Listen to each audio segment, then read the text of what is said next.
High in the western Himalayas, cradled in the Karakoram Mountains of northern Pakistan,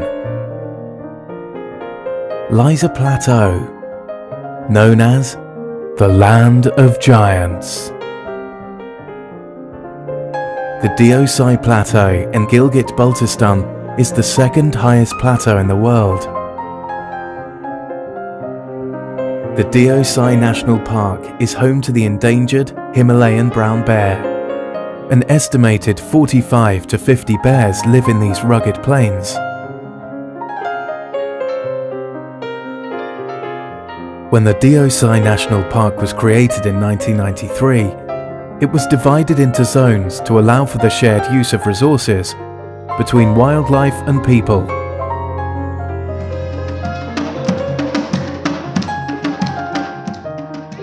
There are many settlements in the valleys below the Deosai National Park.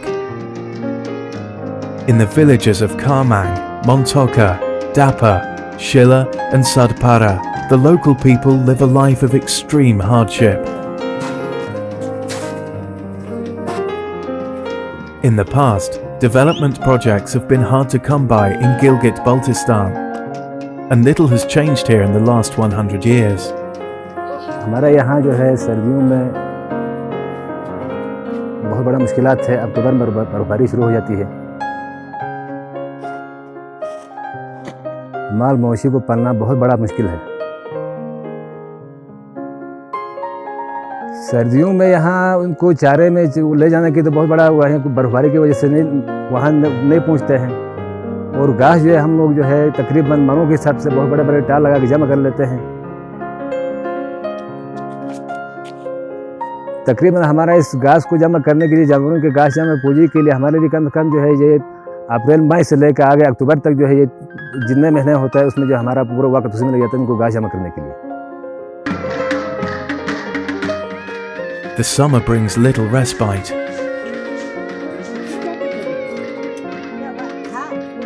In these few months, all the tasks that will allow the villagers to endure the extreme, bitter cold of winter need to be completed. The valleys were once forested, but now the slopes are bare. Dung is the only source of fuel. The women spend long hours collecting and drying this. A back-breaking daily chore.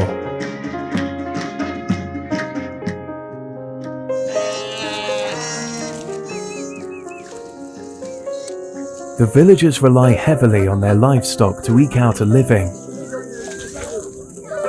The men of the village have nowhere else to graze their livestock other than the lush meadows of the Deosai Plateau.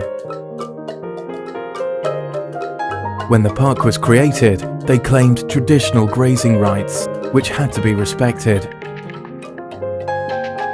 In recent years, while the bear population has grown, so has the human population. Bears and livestock are competing for the grazing pastures, and the habitat is being degraded. The presence of humans in the bear's habitat is a reality, and local communities have to be integrated into conservation efforts.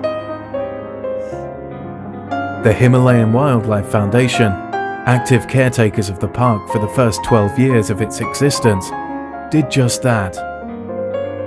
The growth of the brown bear population suggests that the strategy was very successful. When park rangers and staff are drawn from local communities, they take home a better understanding of the conservation issues. An awareness campaign to enlist the support of the local communities is also key. As the largest animal in the area, they are often blamed for most of the attacks on livestock. But the Deosai bears are primarily vegetarians.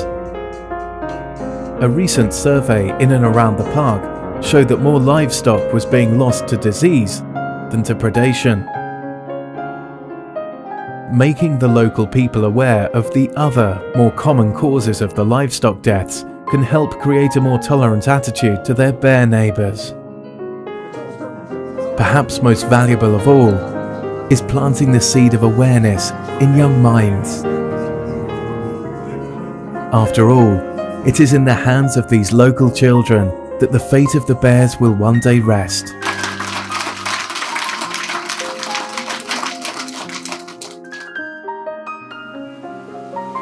Finding other sources of income for the communities, such as fish farming or other commercial occupations that don't negatively impact the park, is also vital. Assistance from donor organizations in such initiatives is desperately needed in the valleys below the Deosai. Reducing their dependence on livestock will help protect the bear's habitat. Such programs have been successful in other remote mountain communities.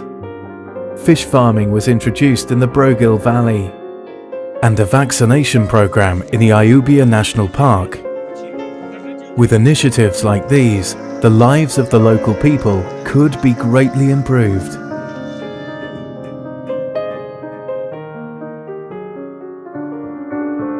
This park is the sole habitat in the whole of South Asia that can claim an increasing population of brown bears. If the park habitat is to be protected, the local communities must be given a voice, a role in the conservation efforts, and alternative means of livelihood. The future of the species in Pakistan, and perhaps the region, may depend on finding a solution to this challenge.